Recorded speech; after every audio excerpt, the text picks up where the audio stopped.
para participar desse painel, eu gostaria de chamar o Jorge, Daniel, Carol, Heloísa. Por gentileza, subam ao palco. Uma salva de palmas, por favor, galera.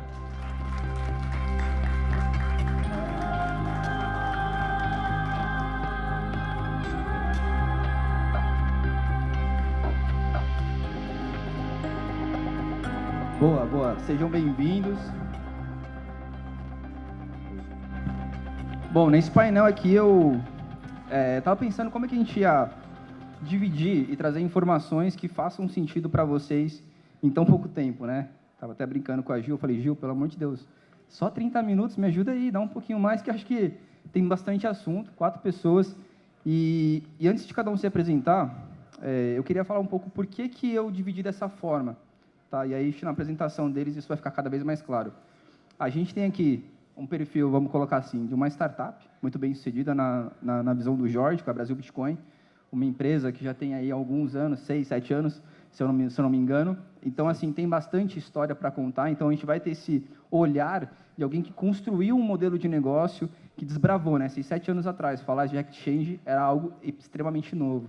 Né? A gente tem o Daniel Constantino, meu sócio aqui também na Bitrivale, investidor de startups. Então, trazer esse olhar de como, não só a Bitrivale, mas como os investidores estão olhando para essa construção de novos modelos de negócio, né, dessa movimentação do mercado que viabiliza a construção de modelos de negócio, vai ser interessante. E a Carol e a Elo, como influenciadoras, que eu brinquei, né, até falei com elas um pouco antes, não é só influenciar, né, não é só estar na frente do TikTok, enfim, do Instagram, mas é um papel de educadora. Né? Esse lado de influenciar, de estar nas mídias, de estar facilitando, de facilitar o entendimento das pessoas, né? Do varejo, das companhias, que são óticas que a gente vai trabalhar aqui. Para isso, eu separei aqui, estou com a minha colinha, quero estruturar esse nosso painel em 3 oportunidades. Tá? E as oportunidades que eu trouxe é de criação, de educacional e de investimento. Então, 3 pilares: educacional, criação, educacional e investimento. Então, para começar, e aí eu achei que seria legal, de repente, até o Jorge, antes de a gente começar o painel, primeiro se apresenta cada um, né, por gentileza, bem rapidinho, numa headline ali.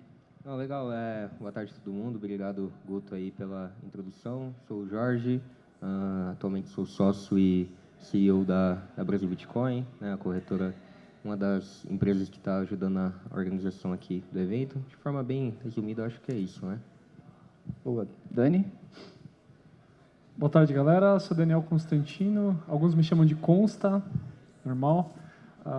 Trabalho com startups, né, na Web3 Valley. A gente desenvolve e acelera projetos, startups. Investimos também. E, basicamente, nosso papel é fazer com que as coisas evoluam nesse mercado. Né? Então, dá trabalho, mas a gente está aqui para isso. Boa tarde, galera. Sou a Carol Invest. Estou no... Alô? Foi. Problemas técnicos. Adoro isso, gente. Falar no microfone é muito legal, né? Enfim, sou a Carol Invest. Estou no mercado há 5 anos. Como o Guto falou, né? Sou educadora cripto. Porém, a gente não fica só nisso. Há 5 anos no mercado também a gente acaba se envolvendo em alguns projetos. Então, tem bastante coisa aí que a gente pode compartilhar com vocês. Boa tarde, eu sou a Heloísa, também sou influenciadora e eu também tenho uma empresa, né, voltada toda para a área de educação, com cursos, consultorias e mentorias no mercado cripto. Boa. Agora que a gente já conheceu um pouquinho eles, vamos falar do nosso primeiro pilar, né, nossa primeira oportunidade que a gente tem dentro desse contexto, e é a criação. Né, e a criação de novos modelos de negócios, novos produtos dentro desse tema de Web3. O mercado hoje tem se movimentado, a gente passou por alguns períodos muito estressantes, né, quando a gente fala, por exemplo, de FTX e outras grandes headlines que a gente tem no mercado, que não trazem tanta credibilidade para desenvolvimento e criação de novos projetos. E aí eu queria perguntar para vocês, como é que vocês têm olhado esse momento do mercado atual, né, até se vocês quiserem comparar um pouquinho com uns 2, 3 anos atrás, como esse momento agora tem facilitado e trazido mais oportunidades para não só criar novos produtos, mas também desenvolver novos projetos, encontrar novos modelos de negócios dentro de Web3. Legal. Eu acho que o mercado cripto, né, no estado atual, ele está amadurecendo bastante. visto que é um mercado muito jovem, né, que ele começou a se estruturar de fato, vamos dizer que tem coisa de 10 anos aí, né, então a gente teve muito aventureiro aí nesse mercado, e eu acho que o tempo ele é o maior juiz, né, de todos os tempos, então ele acaba filtrando aqueles projetos ruins, enfim, que não são sustentáveis, e aí acaba filtrando ali ao longo do tempo, né. E aí, com isso, em paralelo, também a gente tem a parte da regulação, né, do mercado cripto, que vem junto com essa parte do amadurecimento de mercado, que vai colocar um ponto, né, em quem, enfim, está operando de forma mais amadora ou às vezes não tão séria, para, de fato, os players que são mais institucionais, que estão fazendo o trabalho correto ali também, né. Boa. Bem, por estar trabalhando com startups, né, a gente percebe alguns perfis, né, e o que funciona e o que não funciona.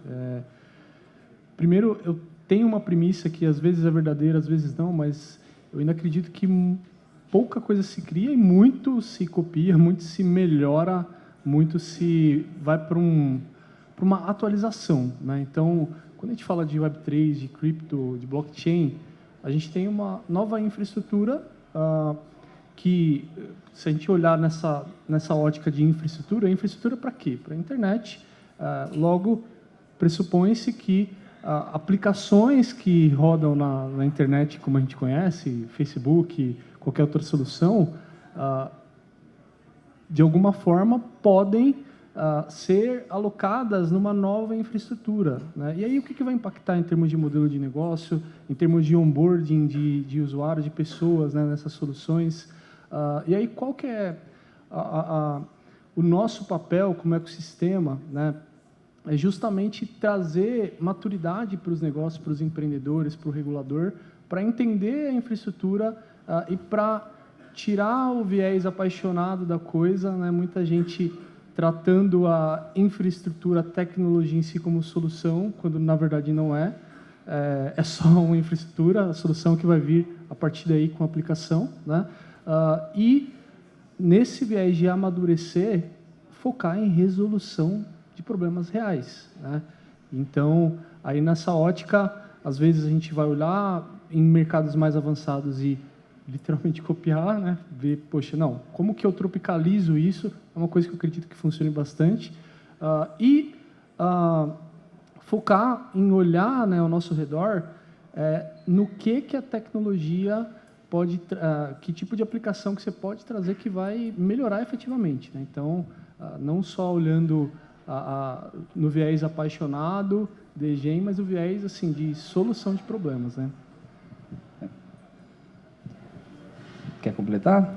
Bom, mas eu acho que a gente, quando você falou, né, que esse viés apaixonado e tudo, é muito de quem já está no mercado, porque a gente acredita muito, né, no mercado como si, na tecnologia, mas complementando só o que o Constantino falou em relação à usabilidade, né? Quando a gente vai criar qualquer projeto, desenvolver qualquer projeto dentro do mercado, a gente acaba barrando em vários pontos. E um deles é a questão de trazer serviço, né? Trazer usabilidade, fazer sentido para a gente usar a tecnologia no nosso dia a dia. Então, o mercado se preocupou muito com a infraestrutura, querer, né, poder escalar, trazer esse ecossistema, aumentar esse ecossistema e trazer essa infraestrutura.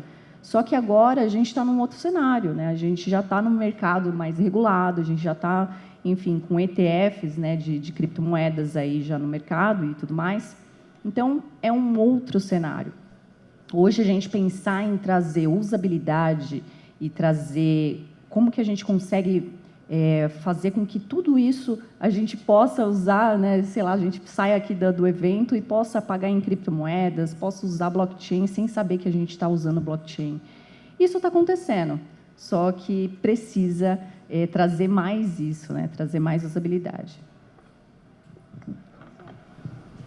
A gente estava conversando aqui, né, que se a gente for olhar eu entrei no mercado no final de 2020, né, então, quando eu entrei, muita gente vem para esse mercado para especular, porque falam que Bitcoin é bom, porque o rendimento é bom, e aí a gente está num ano, né, que com a entrada da BlackRock a gente voltou a ter muita visibilidade, e aí eu falo que não tem problema de como as pessoas entram no mercado, o importante é estar aberto, né, para entender como funciona esse mercado, e muitas das vezes você só vai entender a usabilidade dele quando você está dentro, né? Então, acho que a gente ainda tem um trabalho muito grande de educação, né, que tanto eu e a Carol, a gente fala muito sobre isso, de formar novos usuários, porque existem alguns detalhes no mercado cripto que diferem de tudo que a gente tem hoje no mercado tradicional, né? E como o Daniel falou também, que quando a gente fala de usabilidade, isso tem que trazer muito sentido para a minha vida real, porque senão, estar em cripto só pelo investimento, para algumas pessoas ainda pela volatilidade não vale a pena.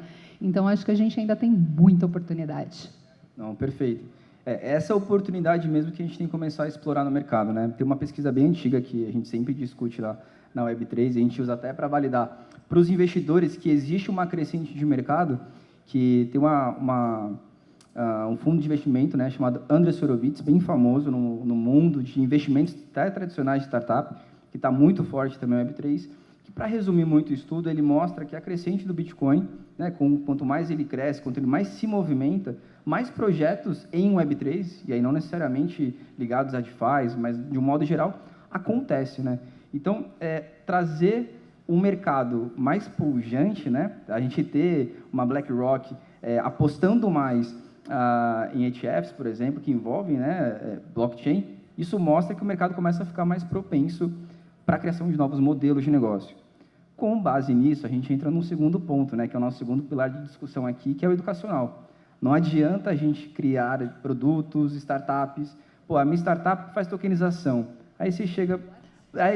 exatamente. Aí o que a empresa faz? Mas o que é? E como é que eu uso? Tá, se eu vou tokenizar aqui o meu projeto, né, os meus imóveis, o que isso vira de retorno? E aí eu queria saber de vocês sobre esse ponto, né? Acho que seria legal, talvez a Carol e a Lô, que são educadoras, explanarem um pouquinho. Como é que vocês se enxergam hoje esse educacional voltado para grandes companhias? E como as grandes companhias estão começando a olhar essas oportunidades novas que têm surgido no mercado, que são novas startups Web3, novos modelos de negócio, até novos produtos que estão sendo desenvolvidos por startups que já são consolidadas no mercado. Legal. A gente estava falando dos bastidores, né, que independente do projeto que a empresa venha a ter no mercado, ela vai barrar numa barreira que é a educação. Independente. Eu participei de um projeto lá em 2022, a criação de tokens. Era um projeto voltado para o terceiro setor, né? Então, eles iriam ajudar pessoas com uma dificuldade financeira, e aí esses tokens iriam participar de um clube, e esse clube traria benefícios para elas, né? Só que, desenvolve esse projeto, ajuda as pessoas, porém, como que as pessoas vão usar os tokens, abrir carteira, abrir conta em corretora? Em 22, ainda tinha uma certa dificuldade. Então, era a mesma questão, a educação. E aí, outros projetos também que eu acabei participando, que foi de desenvolvimento de games em NFTs, né? Um estúdio que desenvolve games. E aí, mesmo assunto, né? A gente, mesmo sendo um jogo que a gente consegue, para quem não sabe, a gente também transaciona, né, dados, enfim, a gente consegue construir aplicações dentro de blockchain. E esses jogos tinha essa questão de você ainda assim usar criptomoedas, trazer tokens e trazer usabilidade do token para dentro do jogo. E aí as pessoas, as crianças, né, era um jogo para criança, tinha essa dificuldade, até porque cripto ainda você tem que, né, abrir uma conta numa corretora, ter carteira. Então, ainda tem essa questão, né, de você trazer uma facilidade no onboard e trazer isso de uma forma simples para as pessoas entenderem. É muito complicado para quem está no mercado transformar todo esse assunto que é blockchain, cripto e tudo mais em algo mais fácil para as pessoas entenderem, né? Nem todo mundo sabe sobre blockchain, está tudo bem. Só que agora, né, com a internet, a gente está trazendo mais pessoas estão conseguindo ter acesso a esse tipo de informação, que lá em 2019, cara, era muito complexo, eram uns assuntos assim muito densos, e tudo em inglês também, né? Então, são barreiras que acabam dificultando muito o onboard da galera.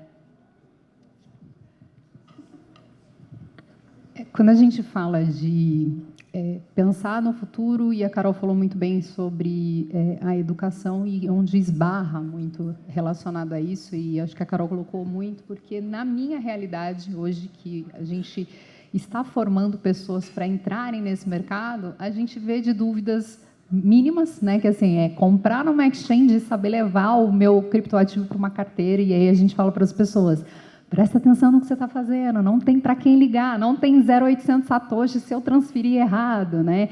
Fora a relação, que é um mercado que ainda tem muito golpe, as pessoas têm muito medo. Então, a gente ainda tem muitas barreiras para quebrar, mas eu falo, qualquer projeto que seja de startup ou qualquer outra coisa que eu queira empreender e fazer dentro do mercado cripto, eu vou esbarrar nisso, né? Então, quanto mais eu facilitar a usabilidade e trazer consciência para essas pessoas, porque, assim, no mercado cripto tem algumas particularidades, mas não é um bicho de 7 cabeças, né?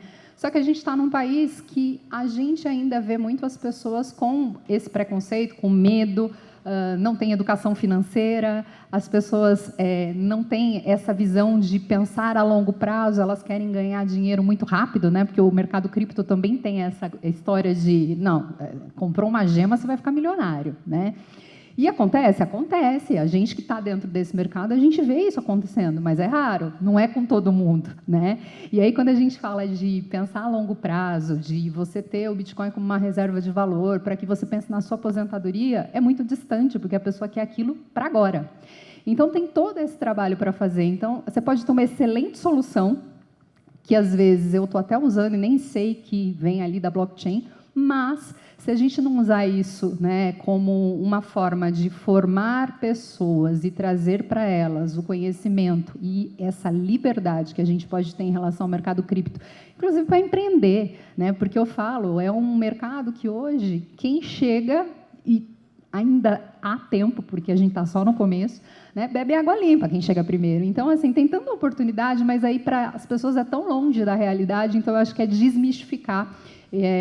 A gente tem um papel muito grande, eu acredito, pelo menos, que a gente tem um papel muito grande de desmistificar e trazer para as pessoas como que eu posso introduzir isso na minha vida, porque a gente sabe que é aquilo, né? Não tem mais volta, é disso para mais.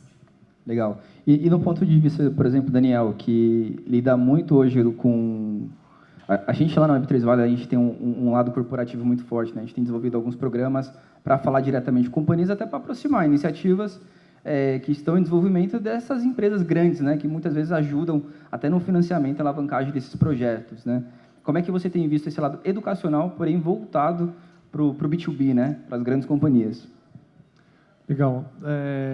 Quando a gente fala de B2B, a gente já olha um pouco o lado institucional, o lado mais atacado, né, que, por consequência, carrega mais capacidade financeira.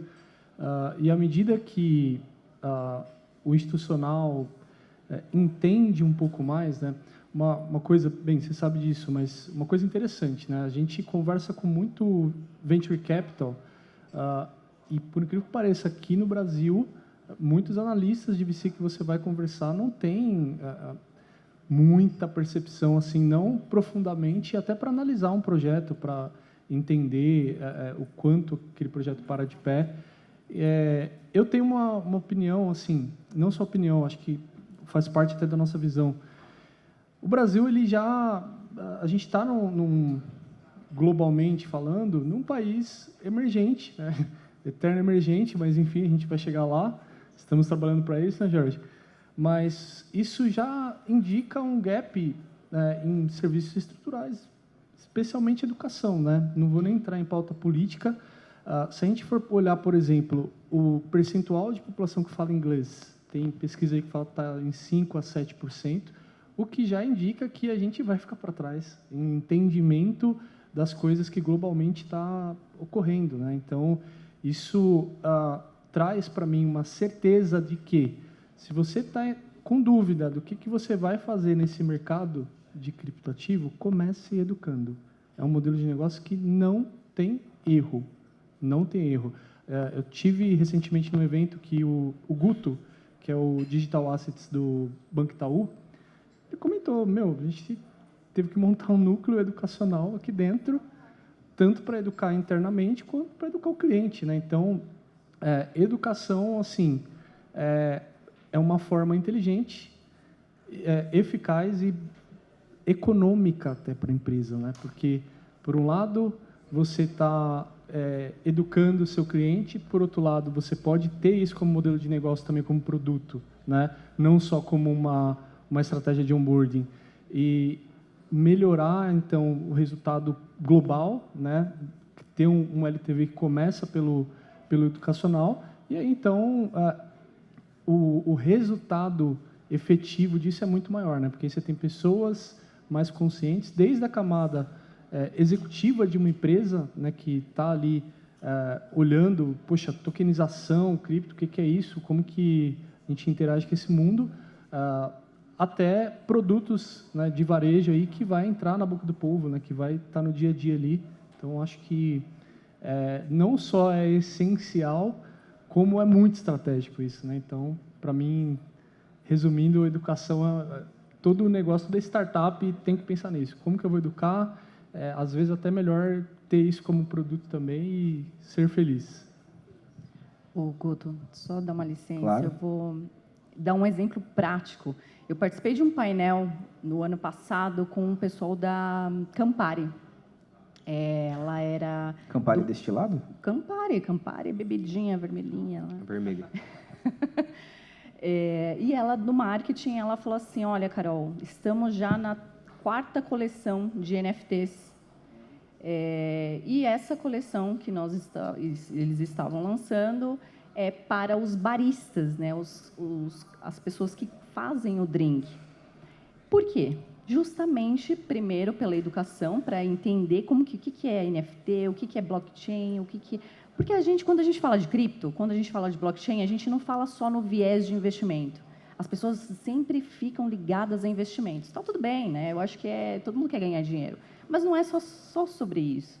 Então, aí, voltando para a Campari, ela trouxe esse case, né? A 4ª coleção de NFT, justamente para treinar os baristas, e eles sendo treinados, eles entendendo como que funciona a comunidade, o clube, né, criando a coleção de NFT, eles estavam criando essa comunidade, esse clube, focado nos baristas. E criou novos influenciadores, né? Exatamente. Para a Web3 como um todo. Exatamente. Porque os baristas, eles acabam criando, né, novos drinks ali para a Campari, muito mais motivados, e também entendendo sobre NFTs, né, trazendo ali uma solução inovadora. Tem outros cases também, a Boticário ela também criou uma coleção de NFT. A gente fala de NFT porque eu vejo que o NFT tem uma facilidade muito grande. Uma barreira de entrada menor para entendimento, né? Exato. A gente consegue trazer muita usabilidade, né? E criaram essa coleção de NFT. Conforme a pessoa comprava um batom, ela ganhava um outro batom ali como um prêmio, né? Como se fosse, na verdade, ela compra o NFT, ganha um batom, ou compra o batom, ganha um NFT. E ela participa desse clube, tem benefícios, tem descontos. Então, assim, a gente começar a entender e ver essas grandes empresas como Coca-Cola, Simpla, Unilever, Reserva, todos eles já estão nesse mercado há muito tempo. E eles estão utilizando o blockchain como solução de melhoria e também até de custo, né? Porque o custo fica mais barato. Só fazendo um comentário também sobre essa parte da educação, eu acho que algo que é muito correlacionado é a parte da experiência do usuário.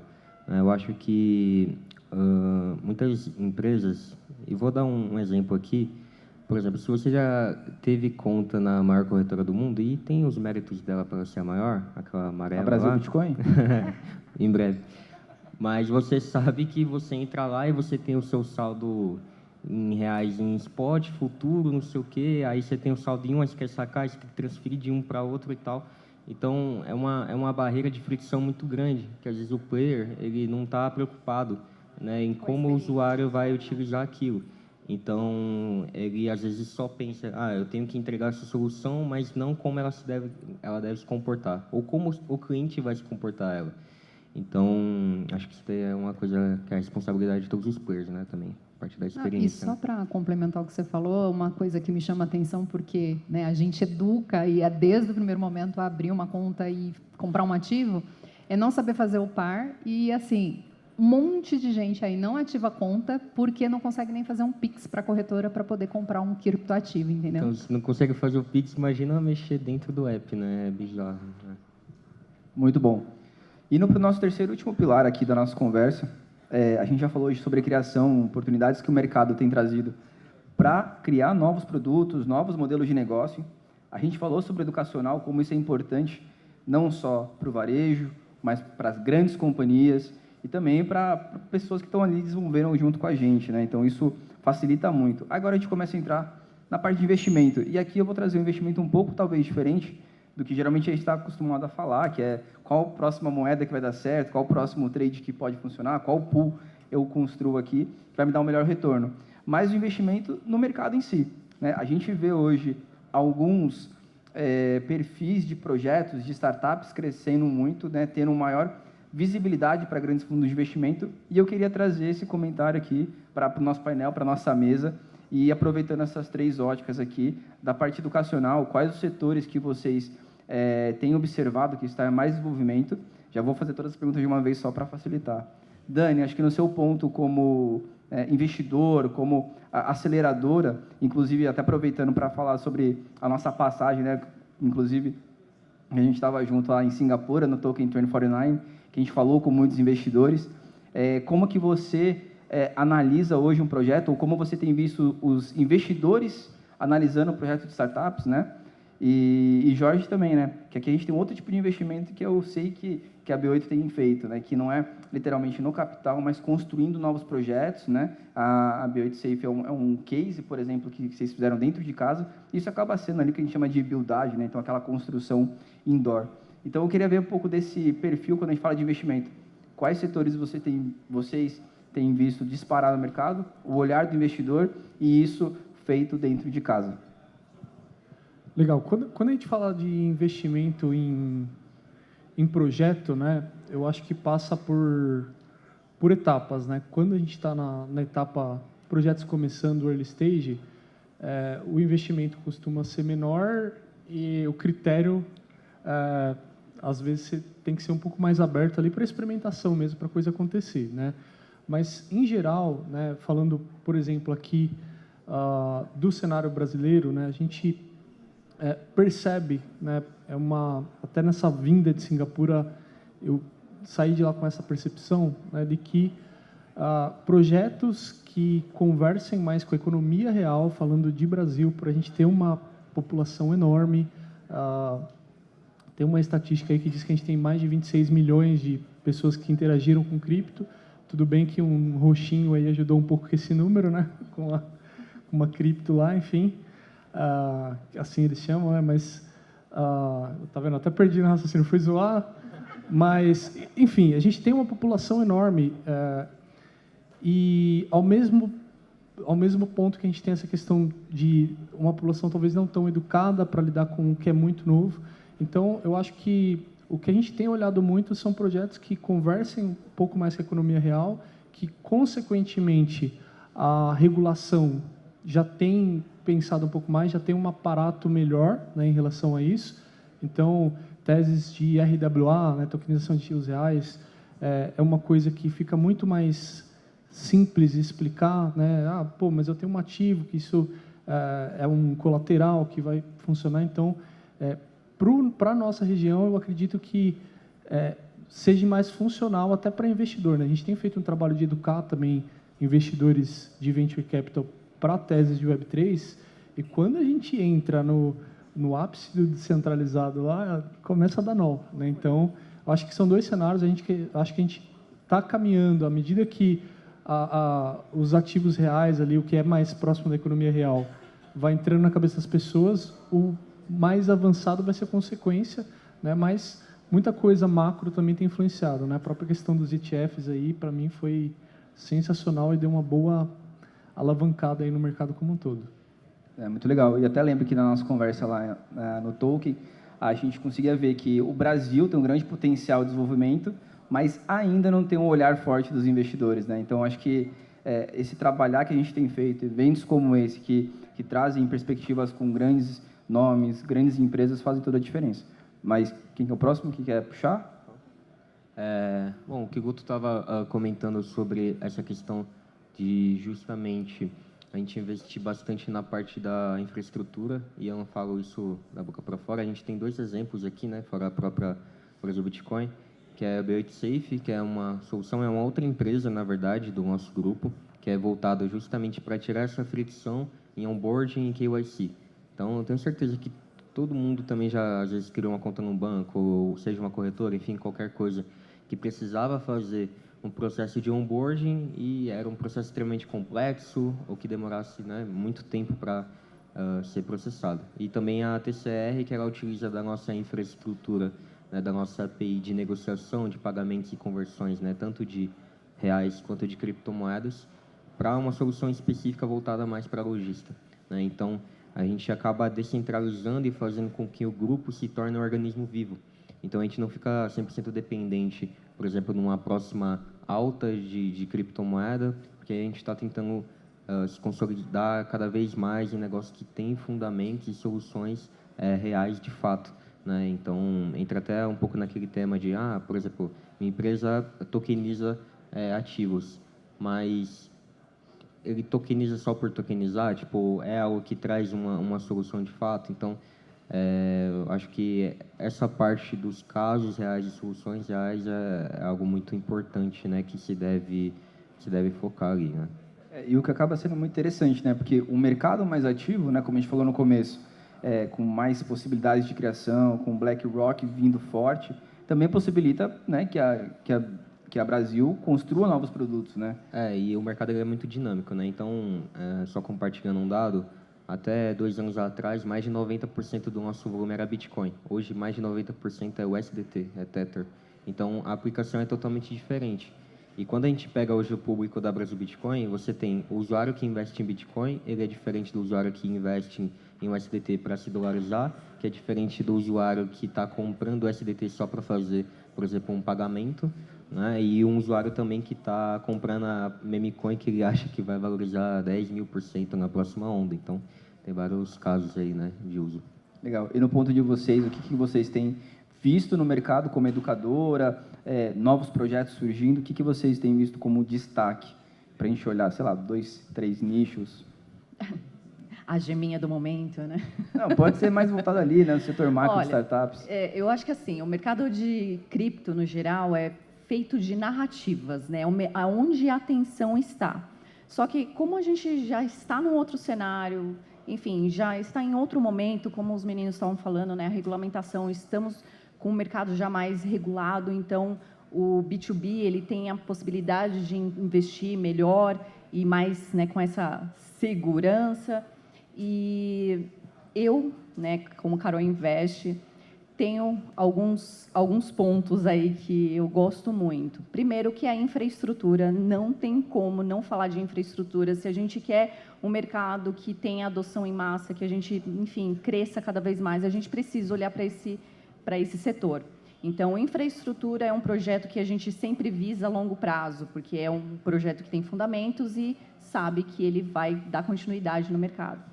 Outro ponto, né, outra narrativa seria a parte de games. Eu gosto muito de games porque não só por gostar pessoalmente, por ter trabalhado também, mas eu acredito que os jogos seja uma porta de entrada muito grande para novos investidores e para pessoas físicas também, né? Principalmente na parte educacional. As pessoas elas entram para jogar e elas acabam se deparando ali com cripto, com essa informação, com blockchain, com Bitcoin, e ela vai querer aprender, estudar e se desenvolver nesse mercado. Outro ponto também que eu acho muito interessante, que dentro do mercado, a gente tem no mercado tradicional, temos empréstimos, temos vários tipos de ativos, né, e produtos que a gente pode investir. dentro de cripto também, né, com o DeFi. Então, eu acredito que o DeFi ele está ficando cada vez mais amigável, mais friendly também. Então, isso traz uma facilidade para quem está chegando. Cara, em 2019, quando eu entrei, não era assim, não. Era tudo mato, era difícil pra caramba, cara. Hoje está muito mais fácil. Hoje, você piscar, assim, você consegue entender o que está acontecendo ali. Então, entendendo que o momento que nós estamos hoje, né, em relação ao cenário macro também é muito importante. A gente estava falando aqui nos bastidores, o mercado está muito correlacionado com os índices americanos, né? Então, tudo isso que está acontecendo no mundo, temos que observar e observar com uma atenção estratégica, né? Então, eu acho que são esses 3 pontos aí. Fica a dica. Eu não sei se você pegou alguma pesquisa para estudar, mas bateu certinho com algumas pesquisas da QuidNode, que é justamente os 3 pontos que os fundos de investimento estão olhando, né? Infraestrutura, games e DeFi. Eu só queria complementar, porque a Carol já falou de DeFi, que é algo que eu super acredito, e eu falo que quando as pessoas descobrirem a força de DeFi, né, a gente quebra um banco, fato. Mas uma coisa que me chamou muito a atenção recentemente foi os airdrops, principalmente na rede Tom. Cara, assim, eu tenho grupos, enfim, até porque isso é uma porta de entrada para o primeiro contato das pessoas com cripto. E o que tinha de gente farmando esse bendito desse hamster combate, do X-Empire, X-Empire, enfim, porque é o primeiro contato que as pessoas tiveram em baixar uma wallet, em fazer uma transferência, em pagar uma taxa, porque muitos deles pedem para você fazer assim, vai a 0,5 tom para você estar elegível. Então, assim, para pensar, só no hamster tinha mais de 300 milhões de pessoas farmando. Então, assim, eu acho que isso dogs, e cats, e Pepe, e o zoológico inteiro. E as pessoas enlouquecidas, eu juro, assim, recebia mensagem o dia inteiro de como que eu faço isso? Então, assim, eu acho isso muito legal, porque é uma forma divertida, é narrativa, a gente sabe, né? Pode ser que no próximo ciclo a gente não vá mais estar falando tanto de airdrop. São airdrops que ainda pagam um pouco, mas tem pessoas que estão fazendo e ganharam aí os seus primeiros 10, 20 dólares, né? E assim, o que elas fizeram? Se dedicaram ali a aprender. Então, eu acho que é uma excelente porta de entrada também. Complementando aqui, os airdrops, eles são estratégias de marketing, né, desses projetos. E quando a gente fala de projetos criptos, enfim, tirando o Bitcoin, a gente está falando de pequenas startups. Então, até mesmo para quando você for analisar o mercado, entenda como se você estivesse analisando uma pequena startup, aquele projeto. E os airdrops, eu acredito que vá se perdurar por um tempo, porque são estratégias. Exato, talvez em outros modelos e trazer mais segurança também, né? Porque aí a gente também traz, de repente você conecta a sua carteira lá com um projeto que não é tão confiável e acaba drenando a sua carteira. Então, são narrativas. É prestar atenção onde está a atenção. É da mesma forma como que surgem as meme coins. As meme coins, elas surgem a partir do momento que tem a atenção das pessoas. Estava rolando lá o debate do Trump, né, e a Kamala. Antes do debate, cara, já tinha criptomoeda, já tinha meme coin do debate. Então, eu acho que assim é um mercado que traz possibilidades, né, de especulação e está tudo bem. A questão é como essa pessoa vai entender e vai começar a utilizar isso como investimento, né? Meme coin é muito bom, faz gente ficar milionário, mas também, no momento de bear market, por exemplo, ou no mercado lateral, esse projeto pode ir a zero. Excelente. Quero agradecer a todo mundo pela participação, Jorge, Daniel, Carol, Heloísa. Foi um prazer estar aqui com vocês, compartilhando um pouquinho da visão do mercado, o que vocês estão enxergando para esse futuro. Muito obrigado. Palmas, por favor.